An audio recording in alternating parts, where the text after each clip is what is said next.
Right now, new and current customers can get any phone for free at US Cellular, so you can connect with all your family members this holiday season. You could even call your aunt, who always makes you talk to your cousin, who's a dog. Or, maybe just send her a festive text. Get the gift of connection at US Cellular. Get any phone free today. US Cellular, built for us. Terms apply. Visit uscellular.com for details. We value human connection with fewer distractions. US Cellular, built for us. Visit your US Cellular authorized agent, Cellular Advantage, located at 918 South Locust Street in Glenwood.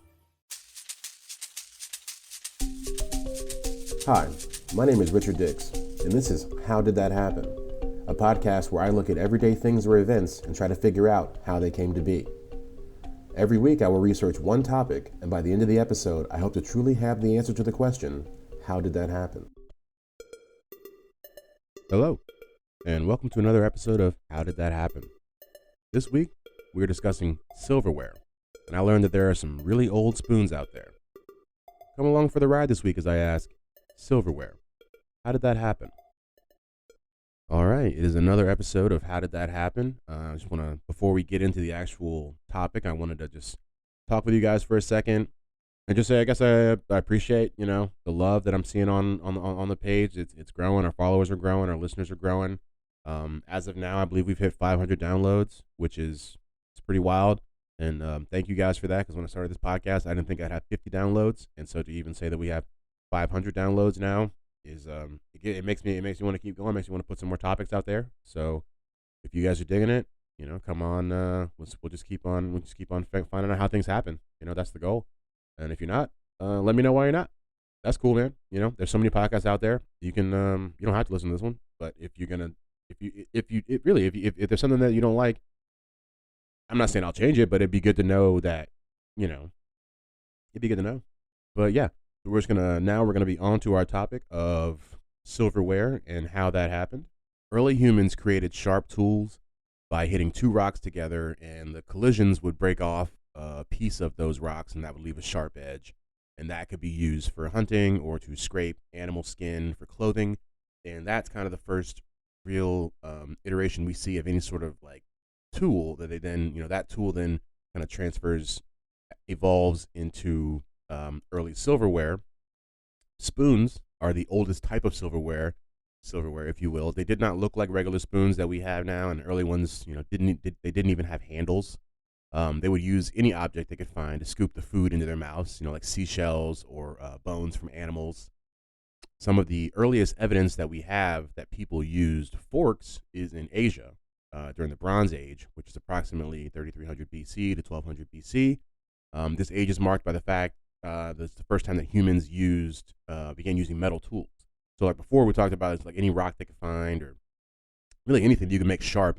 This marks the time where they were actually taking metals and then making them into actual tools and utensils to be used. And it should be mentioned around this time, they say in Asia, the forks were being used. Forks were also being used in Egypt, which I just feel like when you look at, I don't know, like obviously it gets mixed up, but depending on how long ago these texts are, and I'm not trying to say that anyone's saying that ancient Egypt is Asia, but it's like the idea of Asia it gets further away to the Asia that we know now. I mean, they always knew it was there, but it's like the idea of Asia was a lot more, closer than I think we think of back in the day. These like I was talking about the metal tools from the Bronze Age we talked about that were probably possibly in Asia and both in Egypt. They would have been made out of a number of materials, including metal, bone. These were not used to eat, but were actually used to cook food or hold over a fire. Probably like the early versions of what do they call them, spits or whatever, But they were pronged tools. It's just that's what they did. They didn't evolve into what they are now until later. Spoons were fairly common in the first century of Rome. There have been a large number of them recovered from archaeological digs over the years. You can throw a quick Google search in there, and you'll see a bunch of different like actual spoons from Rome that look a lot like what we use now, just not the same. The spread of forks throughout Europe is said to be directly connected with the spread of pasta from Italy, and I guess that's kind of true. It went from Italy to Spain to France, and what I will do now, since I've read a number of different ways that they say that forks got here, I'll just read you like 2 or 3 origin stories of the fork, and then you can be the judge, right? All right, so there's a theory that in the 11th century, as far as like the origin story of forks in Europe, excuse me. There's a theory that in the 11th century there was a marriage between a man named Domenico Salvo and a woman named Theodora Endocania. Theodora brought golden forks with her as part of her dowry when she's getting married, right? And so Domenico Salvo is from Venice. And when she gets to Venice with those golden forks, they lose their mind because they're like, why are you bringing, this? They see it as like a, how can I put it? I'm trying to think like an extension of delicacy, like too much. Like basically, the religious people there thought that God already gave you forks in the form of hands. So they were like, this girl thinks she's better than God. And they really hated her. And she actually died 2 years after they got married. And everyone thought it was because she was so prideful with her forks. That's just, you can look that up. The world is crazy. There's another theory. The first time that there is a written mention of a fork or a pronged like eating tool in European literature is in a cookbook from the 1300s that had a recipe for lasagna. After reading more about this, I'm just not sure how true that is. I mean, obviously they probably had lasagna back then, but it just doesn't seem, it seems too simple to be like, well, they had lasagna and then they had to make forks, The cookbook belonged to King Robert of Anjou, who was the king of Naples as well as Jerusalem for a time, which is an interesting fact. Those are really the two, like actual, like where did they come from? There's a lot of different, there are so many different ways people talk about how, like I honestly just got confused when I was reading about it because it's like, they'd be like, oh, and then they introduced them here. And then, well, if you look back 500 years ago, they already had them here. And it's like, how do you introduce some crap that you already had 500 years ago? I don't know. That's why I figured I'd tell you a different couple ones. And then, I don't know where spoons came from and forks and stuff. Some interesting uses besides actually just eating. Spoons did more than just load food into the mouth. In British monarchies, they had ceremonial coronation spoons, which that was news to me. I didn't know. I know we talked about knights a couple episodes ago, and they were doing, they were knighting people with actual swords. But evidently, for a long time, in the British monarchy, like the Tudors and those people, they were, when you were getting turned into a king or a queen, bro, they broke out that spoon, and you can still see it. And it's an interesting fact. We'll talk about it later. But like, they have spoons as crown jewels in like the British monarchy right now. You can see them, which I would have never thought that. Let's see. Here's another instance in where they kind of talk about the spread of forks throughout Europe, like how we talked about. They went from like Italy, I believe I said to Spain to France, but it's in 1533, Catherine de Medici went to France and brought her forks with her because you got to travel with them forks. She had forks in her dowry, so that a lucky man, she had forks in her dowry, and from there they spread throughout Europe and continue to basically in the same way that the theory of the 11th century Venetian Theodora. It's the same thing. It makes me wonder if it's like, is it the same story just 400 years later? But it's important to know that during this time, they were usually still two-pronged forks for whatever reason. They hadn't thrown that third one on there. During this time, and until the 1700s, forks were considered only for the wealthy and the noble. And early forks varied in size and didn't always fit the meal that one was eating. They were said to be so big sometimes, that and then that you could only like cut meat, but you had other stuff on your plate.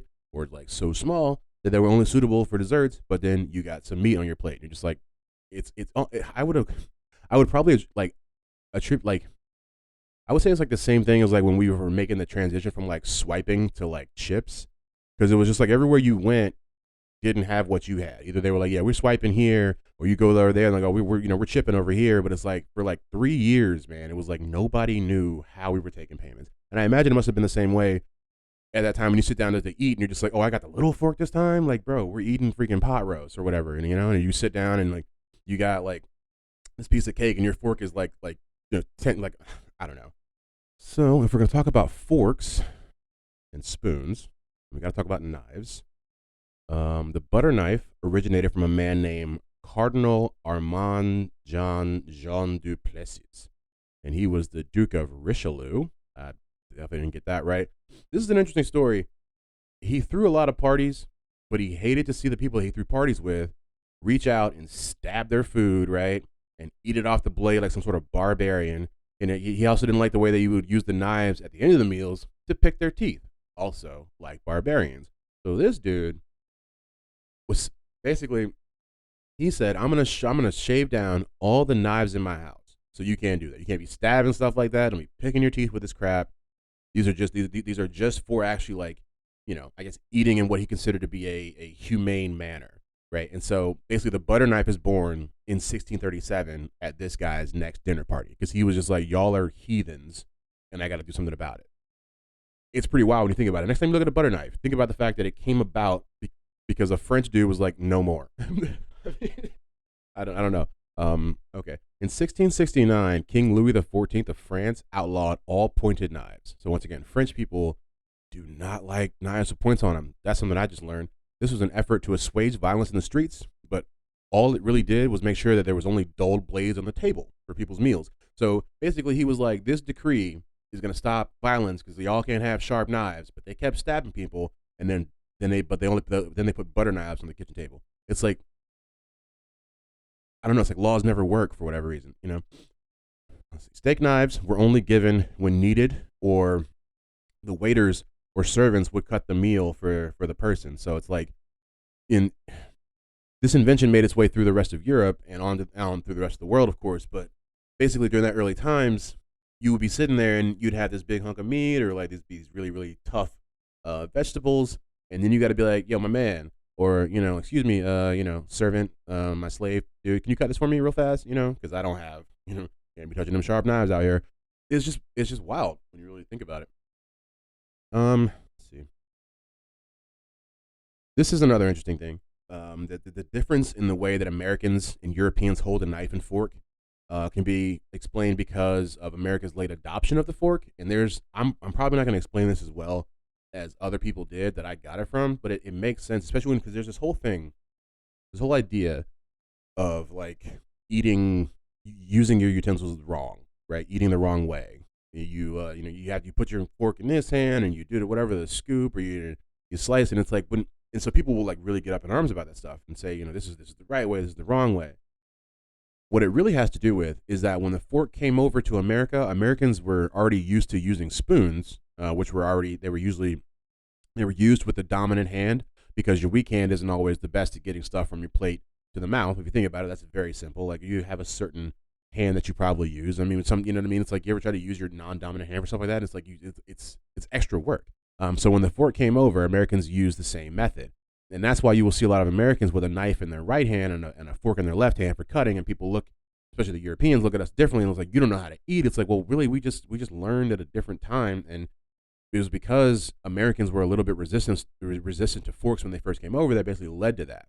And so it goes, like I said, the knife in the right hand, the fork in the left hand. And then when they're done cutting, they put the knife down, pick up the fork with their dominant hand. And this is uniquely a uniquely American style of eating. And I must say, I do it too without even realizing. When I was reading this, it was like I had to stop and be like, first off, what are they talking about? Like, I mean, because we started explaining it, forking this and fork. I'm like, I just eat. I don't know, but then when you think about it, and I was like, I actually do that. Yeah, I put the fork down, and then I put the knife down when I'm done cutting, and I pick up the fork. But there's a whole way of doing it where you do it the opposite way, where you put the knife in your left hand and the fork in your right hand, and then you cut, and then you just take.